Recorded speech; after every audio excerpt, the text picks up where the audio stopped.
Hey there, you looking kinda cute. Please consider subscribing and check out our Patreon for more. Enjoy the video. Bob, please stop arguing. We've been planning for a few months to go clothes shopping in Portland. All you have to do is take a morning flight from Tacoma to Portland. Go to a few shopping malls and buy yourself a full wardrobe. We'll be back Sunday afternoon. Now don't bother me because I can see that the airport exit is the next right and I don't want to miss it. But Janice, I'm having second thoughts. I just know that when I get there, everyone will know I'm a 27-year-old man trying to look like a woman. Bob, darling, are you the same person who did that girly dance in front of our bedroom mirror last night? I wanted to go out with you because you looked so pretty, but all you could think about was running into someone who would know me and figure out your trick. So we stayed at home, which was boring, and planned this mini trip for the 1,000th time. Bob replied, I know that the makeup, clothes, and hairstyle make me look like a woman and hide my masculine features. But if your boss or mine saw you, the game would be over. Okay, so we agreed that you wouldn't put on your outer female clothes until we got to Portland. But no one will know that under your street clothes you are wearing a corset with gartered nylons and pants. Your bulky sweater covers up your 23-inch waist more than enough.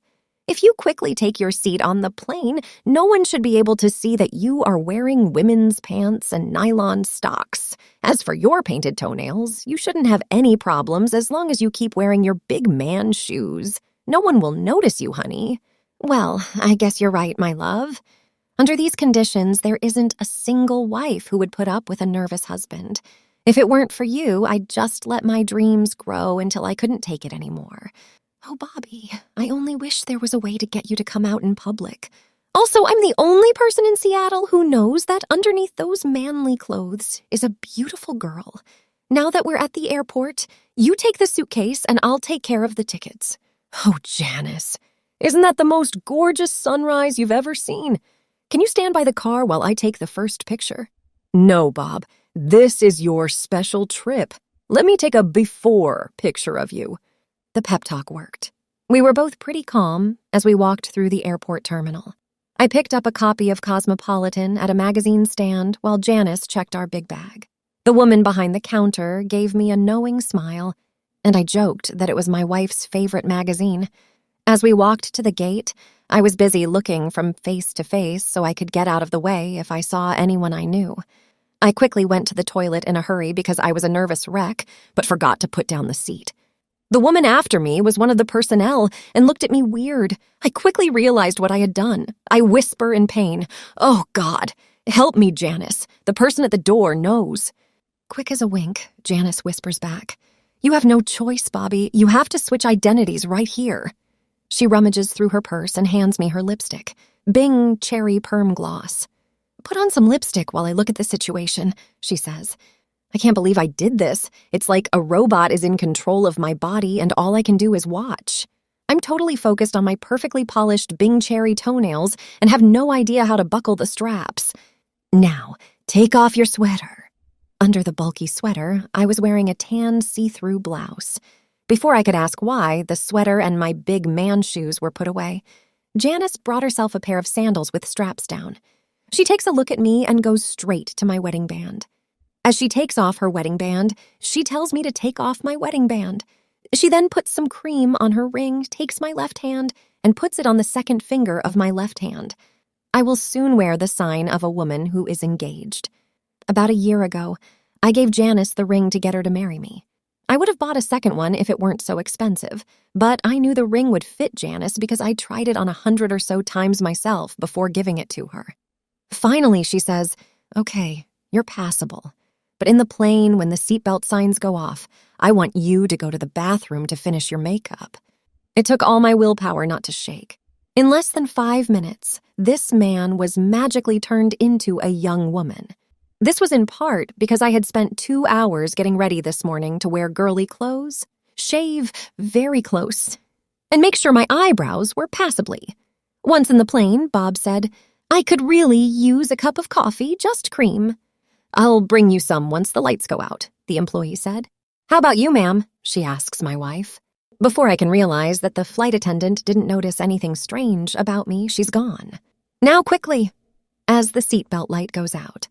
I jump right out of the seat, slither past my wife as she hands me her purse, and head into a bathroom. When I think about someone pointing at me and saying, "Look at the man dressed as a woman," my heart starts to race, and I can see that I'm blushing. I start to shake as it plays over and over in my mind. After calming down, I look in the mirror. I have to say that it's much more likely that the face in the mirror is a woman than a man, and I do everything I can to make that even more likely. I start the ritual I've been doing for 14 years, and in a few minutes, my face changes into that of a beautiful young woman. My pierced ears are adorned with big gold hoops. My eyebrows are arched in a beautiful way. The tan eyeshadow goes well with my shoulder-length, wavy, chestnut brown hair. With a lipstick pencil, I neatly drew a line around my lips, and then I filled them in perfectly. A little bit of color on my cheeks makes it look like they are much higher than they really are. A few drops of perfume are the last thing that makes me look more feminine. When I come out of the bathroom, my whole body is different. I know that a lot of people are looking at me, not because I'm a man, but because I'm stunningly beautiful. I sway up the middle aisle and stop in front of my wife. She looks up at me with a wide-open mouth. "Boy, am I jealous. You're beautiful. You're going to have to use your skills on me tonight." As I walk to my seat, I look out the window and see Portland flying by. Portland is now a long way behind the plane. "Where are we going, Janice? What's going on?" "I'm afraid I've set you up for a few surprises. Yes, we're going to San Francisco. I knew you'd back out if I told you before we left Seattle." "You almost wouldn't go to Portland."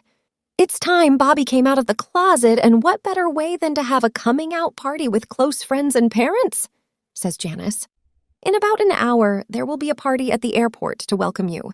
Your parents will be there, and so will mine. We got the whole wedding party to come. It's too late now, I'm afraid. While you were in the restroom, I went into the one next to you and destroyed that bulky sweater, those shoes, and your cap. You'll never be able to get my rings off, so I don't see how you can be anything but female." I didn't know what to do.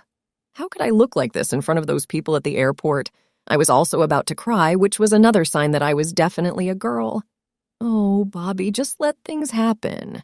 Yes, your mom did tell me about your hobby the week before we got married, when all 6 of us were getting ready for the wedding. The 3 women were in the kitchen when she told them she knew your secret. She told me about the time she got home early and saw you putting on makeup in her mirror. She didn't want you to know she was home, so she hid behind the curtains in the living room.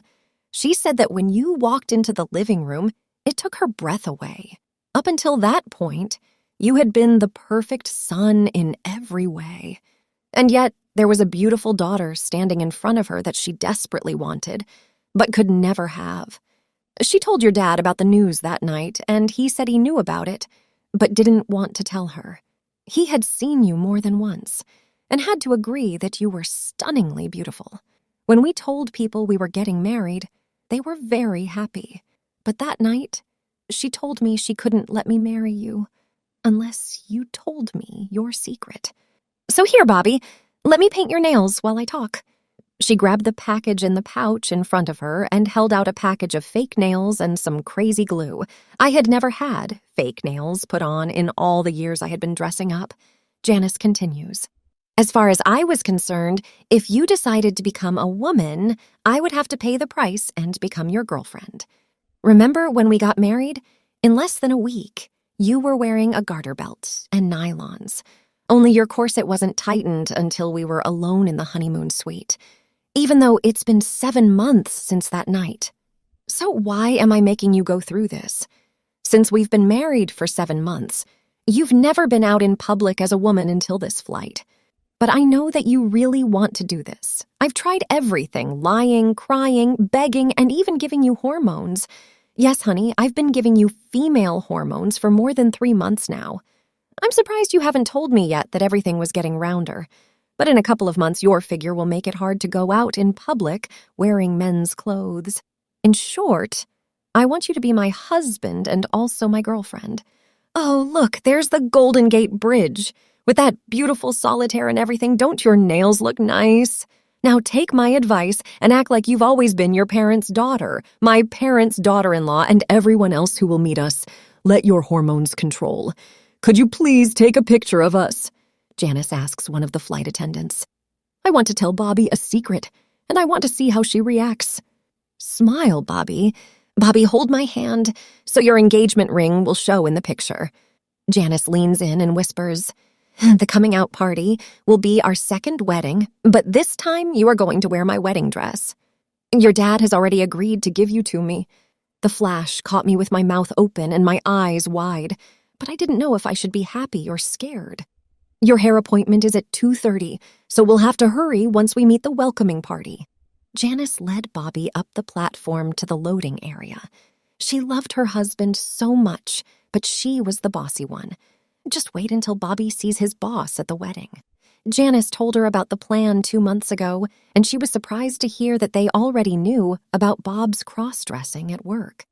Since he was a very valuable employee, they would make room for her, whether she was a man or a woman. But she was Bob's mentor, and she really wanted to go to the wedding if she could. She couldn't help but be happy with how her months of planning turned out. Bobby's home perms gave her beautiful hair that fell to the top of her shoulders. She smiled as she looked at the hourglass shape in front of her. She could see some of the welcoming committee up ahead. Bobby's hips seemed to sway more as they came into view. Oh, they had a banner that said, "Congratulations, Bobby," and were cheering. Bobby's mom ran toward her new daughter with her arms open. She catches up to Bobby as she and his mother embrace, tears running down both of their faces. Time for another picture. Bobby now turns to hug her dad, who says, "Welcome home, honey." She then gives hugs to her in-laws, who tell her how happy they are for both of us. Our friends are all over us. Bobby's mother has done a good job of preparing them for this moment. It's as if Bob was always Bobby. Thanks for watching. Be sure to check out Patreon for a lot more content and early access to YouTube videos.